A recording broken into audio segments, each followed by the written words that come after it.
Hi, beautiful friend. I'm so happy you're here and really excited about what I'm going to talk to you about today. And that is about increasing your femininity, like how to increase your feminine energy. And it's really cool how much I've learned about femininity and increasing my feminine energy. Because the thing is that I used to think that I'm good when it comes to femininity. I used to think that I'm very feminine, I'm fine, I don't need to learn anything else, or I didn't think so arrogantly, but I wasn't like actively seeking how to increase my femininity. So I'm so happy that you're here because it shows that you want to learn, and it shows that maybe you're already feminine, but you want to increase it, or whatever level you're at. There are always ways to learn and to grow, right? So for me, back in the past, like a few years ago, I used to be operating more in my masculine energy, meaning that, masculine features. No, I just want to make it clear that the traits of masculinity and femininity can reside in one person, and it's fine. It's just which one is the dominant. And for men and women, obviously, there are features that are more aligned to us and how we are created, and actually what makes us just feel closer to who we are created and designed to be by God. So, back into my story, I used to be very competitive, very like a go-getter, like initiative. Like if there's something I need to do or to achieve, I just need to go out and get it. And it was fine, but in some areas in my life, like in relationships, operating with people, or just being with myself, it wasn't fine, you know. And I also realized that I didn't feel safe, because something I'm going to talk about more later on in this video is the importance of safety for femininity to thrive. So because I wasn't feeling safe, like I unconsciously started to do things that would in an unhealthy way make me feel safe. So it's not bad to want to feel safe, but when you're doing it or operating in an unhealthy way, it doesn't help you. So all these things cause me to really like operate in a way where I have to protect and provide and to give and to feel worth it and stuff like that, not knowing that deeply my most important like aspect is that I'm already worthy. I'm already created to receive and be. Because one of the foundations of femininity is being. One of the foundations of masculinity is giving, providing, taking action, and for femininity is being, receiving, and nurturing. And men are worth it already at the core foundation. It's different. We're different, and that's fine. There are things that are similar between us, yes, and there are things that are different and amazing. And I want you as a woman to really operate and grow in your femininity, because it's really fun, it's cool, and it's amazing. So I want to go into the points, like 3 ways in which you can increase your femininity, and also like 3 foundations and principles about femininity that you can take in yourself and then try to cultivate, right? So the first one is that for your femininity to increase, you have to grow in receiving well. And I think about the story of Esther, right? Esther from the Bible. She was like the queen that was chosen to be a Persian queen, also Jewish, and she did so much to change her nation, to actually save her people and her nation. And her story fascinates me a lot because the way in which she was able to change the dynamics and the story of her people that were literally in danger was that she really displayed a lot of feminine qualities. Like even before there was the threat of danger to her people, when she was just in the palace and getting ready to approach the king and possibly be chosen by him, she received so well. She received well from her mentor, from Mordecai, her uncle, and also her adopted father. And she received well from people around her who were in charge and were in authority. Like, there's this part in her story, and I really encourage you to go read Esther in the Bible. It's amazing. But there was this part in her story where this eunuch gave her a lot of favor, and everything that he told Esther, she received and she applied to her life, right? And the point of this is that you need to grow in receiving from people who have the best interest for you, and receiving from, different aspects of life. And I want you to really pay attention and watch this video to the end, because it's really important that to receive, you also need to choose what, whom, and where you receive from. That is very important, because it can be damaging to the feminine energy that you are trying to grow if you receive from a place that's not safe. And that brings me to my next point, right? Which is being safe.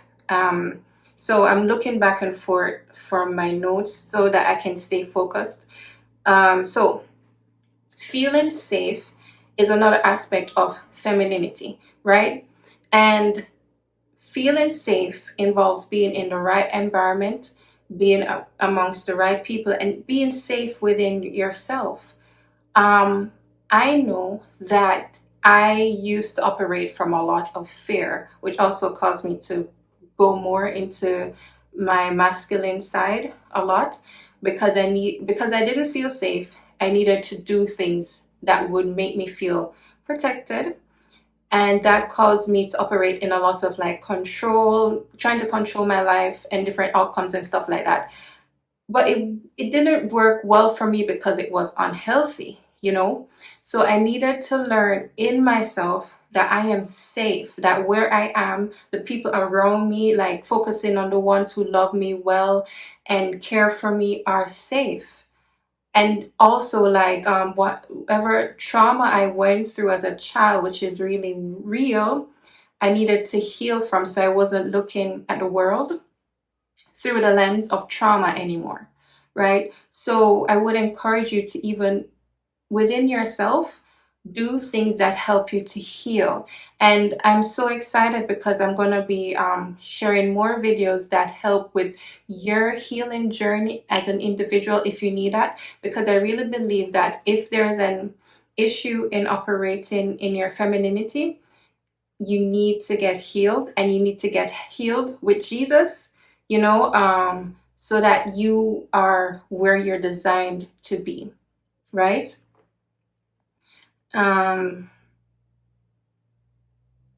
Yeah, okay. So another point that I have for this is, it's really important to recognize safety in yourself and in others. And that also ties into my next point, right? I have three. So it's the first one was receiving well, the second, feeling safe, and the third is creating boundaries. It is so very important for femininity to operate within boundaries. So it's so important for you to sit back and define the things that you want, that you will be available for, and the things that you will not be available for. I heard this Jewish rabbi say, I love listening to rabbis because I feel that they are smart, and also they learn from the language that God literally used initially to communicate with his people, like Hebrew. So a lot of the Old Testament rules and regulations and principles came through the Hebrew language, which they know. And of course, like, we don't operate this in the same dynamics today because we're under the new covenant through Jesus Christ. Yet still, there's just some things that I've learned from them that I didn't see before, but makes so much sense about the principles of life. And the truth is that there are principles to life, and knowingly or unknowingly, you can go along with those principles and be very well, or go against those principles and suffer because of that. So all that is to say is why I love listening to Jewish rabbis that show that they do their work to be educated and they enjoy teaching people. So he said that with femininity, it's about receiving, and sometimes something that can wound women and make us feel hurt is that we opened up to receive something and then found out that it wasn't good. And when that happens, you actually end up feeling violated, because it is against, like, to receive something bad is against the nature, like your core nature, right? So in order to really focus or to help yourself to receive good things is to create boundaries and to literally define what you are available and what you're not available for. And I know that it is so important for some women to do this, including me, because, like, naturally the boundaries that you have came from childhood and from your caretakers. Like, they are supposed to teach you the right boundaries for you to create. Unfortunately, some of us didn't grow up or have that dynamic to actually know boundaries for it to be so immersed within our systems. So now as adults, you have to take the time to define those boundaries. And even if you grew up in a safe and healthy family, there's still aspects that you can sit back and define for yourself. But like, yeah, it's really good to know your boundaries. Excuse me. Yeah.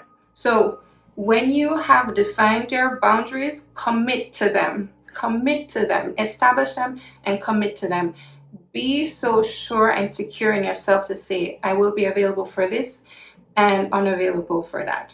And it's good to be humble and flexible, because maybe some things need to change, but there's some core aspects where you're just not going to be available for things like disrespect, for instance, right? Maybe how you respond to it will be different. Like, you don't have to go and, be all fighty maybe if someone disrespects you, but you can pull away from that. You're not going to be available for that, basically, is what I'm saying, right? And also, with this aspect, it's important to pay attention to details, which is another trait. Sorry. That is another trait of femininity. A lisp, okay?